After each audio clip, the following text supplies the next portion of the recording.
Jadi harusnya pada situasi krisis seperti ini kita menyatukan semua kekuatan bangsa.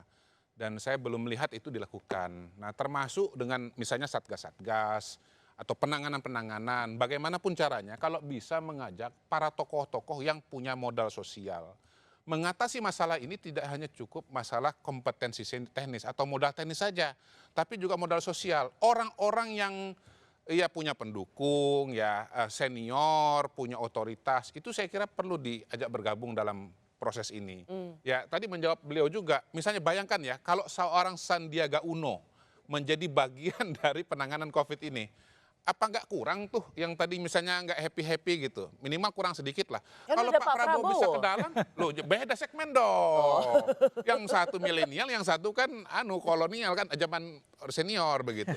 Ya, yang dulu bersama dengan Pak Jokowi misalnya, Pak JK ya beliau berpengalaman menyelesaikan krisis-krisis besar. Yap. Ya, dan beliau adalah ketua PMI. Menurut saya sangat layak untuk diajak on board dalam proses ini begitu. Kalau diibaratkan sebagai sebuah keluarga, NKRI ini dan keluarga itu sedang menghadapi krisis gitu Mbak Rosi, biasanya dalam sebuah keluarga begitu komunikasinya tenang, kepala rumah tangganya menjamin keselamatan, kenyamanan keluarga itu, tenanglah anggota keluarga.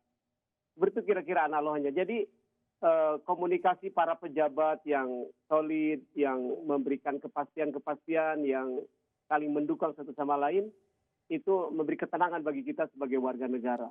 Pemerintah harus berada di depan. Leadership sampai pada pimpinan tertinggi presiden. Kenapa begitu? Karena sekarang ini kita memberikan kewenangan yang luar biasa kepada pemerintah. Bahkan dengan Perpu ini, boleh kata pemerintah bikin anggaran sendiri, tidak ada batasnya untuk defisit, tapi leadershipnya harus jelas, rencananya harus jelas, dan dikomunikasikan dengan baik kepada warga negara. Dan warga negara juga bisa mengkritik, bisa bertanya, bagaimana ini begini. Tanpa harus takut disomasi. Tanpa harus takut disomasi dan sebagainya, sehingga lalu kemudian jelas bagaimana disampaikan kepada publik, sehingga publik bisa tenang. Intinya kita ingin tenang, kepastian. Oke, pemerintah memimpin, kita ikut apa. Tapi gini, karena tadi Prof. Ibnu juga bilang tenang, Bung Andi juga bilang tenang. Justru kan strategi awal Menkes tidak membuka ini kan supaya tidak membuat panik, supaya tenang. Nah sekarang dikasih tenang kok salah juga. Justru sekarang harus dibuka. Publik sekarang membandingkan juga dengan negara lain. Tenang, definisi tenang yang berbeda. Tenang karena kita lihat bahwa pemerintah sudah menjalankan kebijakan yang tepat dan dikomunikasikan dengan tepat. Oke. Iya. Ya. Bukan menutupi fakta, Mbak Rosi. Ya, Bung Andi Bayuni. Ya, ada ungkapan kan honesty is the best policy in communication. Saya pikir itu paling tepat. Jadi dari mungkin awalnya salah langkah ya, kalau saya katakan sih blunder ya, ketika kita malah mempromosikan turisme di saat negara lain sudah mulai menentang COVID-19, itu blunder besar. Dan katanya alasannya kenapa tidak disampaikan kepada masyarakat agar masyarakat tidak panik. Saya pikir itu salah langkah, blunder, tapi kan sudah ada perbaikan sejak itu, sudah mulai terbuka, data diberikan, tapi masih belum cukup. Data-data yang kita terima kan juga masih belum merefleksikan yang sebenarnya gitu.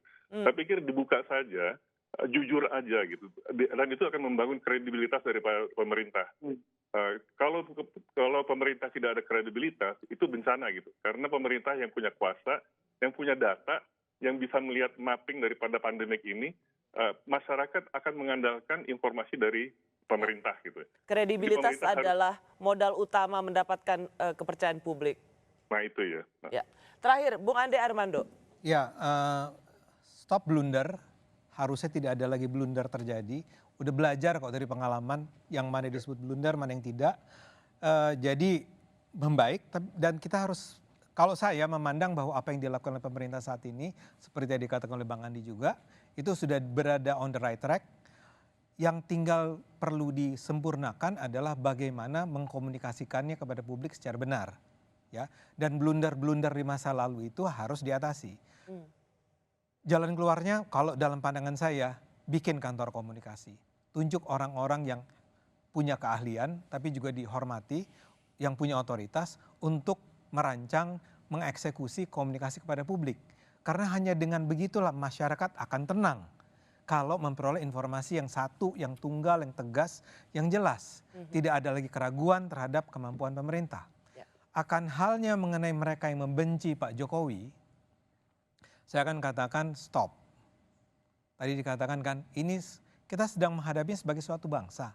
Bangsa ini tidak akan selamat kalau kita tercerai-berai. Maka mereka yang membenci Jokowi harus berhenti. Bencinya ditahan dulu, kenapa sih? Nanti ya diterusin. Tapi ya nggak. Tadi kan sudah Tapi saya kritik boleh. Enggak, dong. kritik Tapi kan boleh. sudah saya tutup di bagian tadi. Nah, Biarlah mereka membenci. Nah, karena saya mau bilang selama itu. karena Pak saya tahu Jokowi selama harus- itulah mereka sedang takut sama saya. Betul, Pak Jokowi dan Tadi kawan-kawan, Demokrat juga sebentar. disebut kok, Pak PKS. Jokowi dan kawan-kawan harus sadar. Pak Jokowi dan kawan-kawan, anak buahnya semua sadar. Serangan demi serangan terhadapnya itu hanya menunjukkan betapa kuatnya Pak Jokowi kok. Ya, Jadi oke. jangan terlalu khawatir, jangan terlalu sedih.